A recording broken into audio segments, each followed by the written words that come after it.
And joining us now on our Book Talk segment, great to welcome one of the co-authors of a book called Launch Your Encore, Finding Adventure and Purpose Later in Life.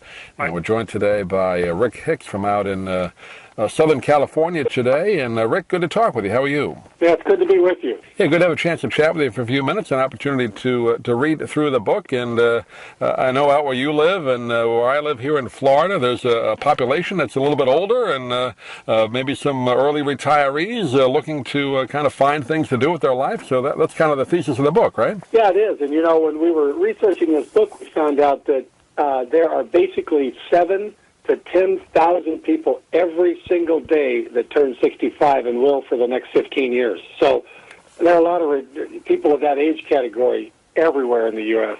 Yeah, I guess the statistics are 76 million Americans going to hit 60 and over and right now, right? Is that where we are right now? Right.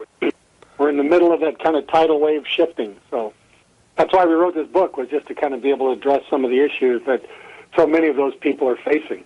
And I'm facing it myself, by the way. I was going to say, a lot of people, like my parents, my dad, and that whole age group, if they were fortunate, they had a job, they stayed at the same company 30, 40 years, and when you retired, you didn't have to worry about working anymore, but that's not the case anymore, is it?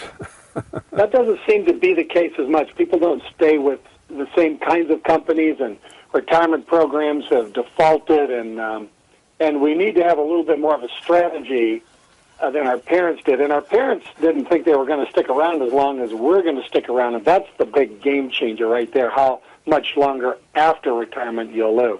Yeah, when Social Security started in, the late 30s, people didn't live much past the age of 65, sadly. So it was only 2 or 3 years you might have collected, maybe 5 tops. Now you get 20 or 30 years, right? Hopefully.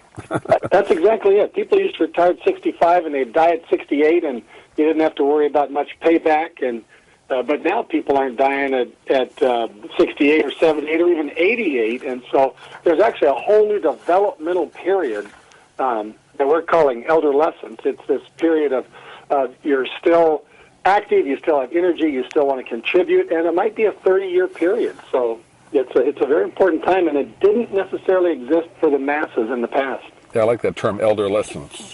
Did you coin that? Well, yeah, we actually, there are a number of people that are kind of starting to use it. I think maybe we're the first ones that have written about it.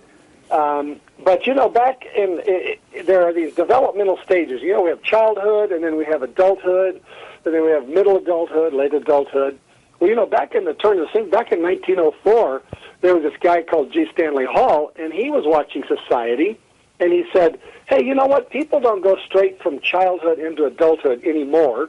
And there's this in-between time, and he termed the phrase adolescence. Now, as we grew up, we all know adolescence, and that's the developmental stage between childhood and adulthood.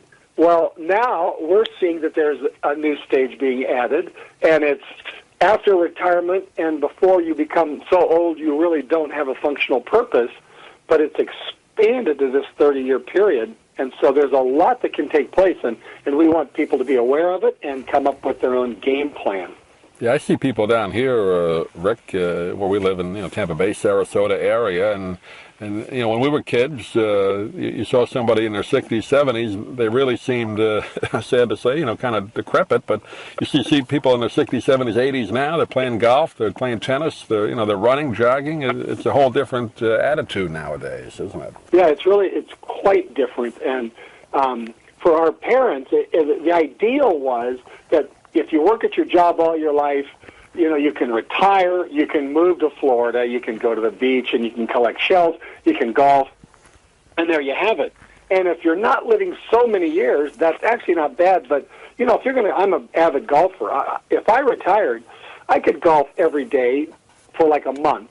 And then it would be like, well, wait a minute, I need some meaning and purpose, in addition to the fun of golf or the fun of seeing our grandkids or collecting shells or any of those, just fun things.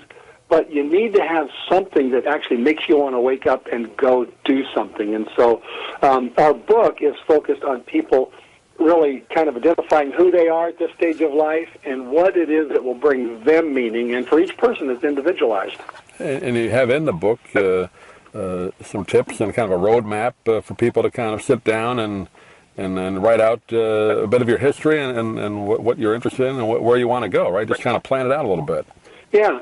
After we kind of lay out the philosophy of what we're up against and why we're living longer and what that means, why we have more energy, how we got to where we are, how you maybe want to look at the back in your life and see what you liked and kind of keep that, look back at your life, see what you didn't like and change that, then we kind of end our book this whole area of doing this self-assessment and then finding out what is your plan. And the plan is going to be different for everybody. It's not the same for every individual. So we list out kind of these 9 principles of what you can do to develop a game plan in our final chapter, and everybody can customize what they could do in their own terms.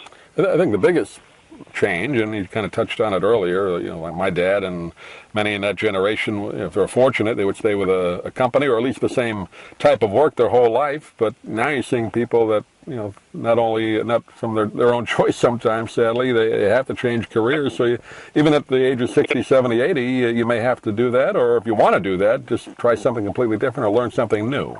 Yeah, we talk about the various options, and we really never talk about retirement. We almost named our book Retirement is a 4-letter word, but our publisher didn't think that was a very good idea. I like that.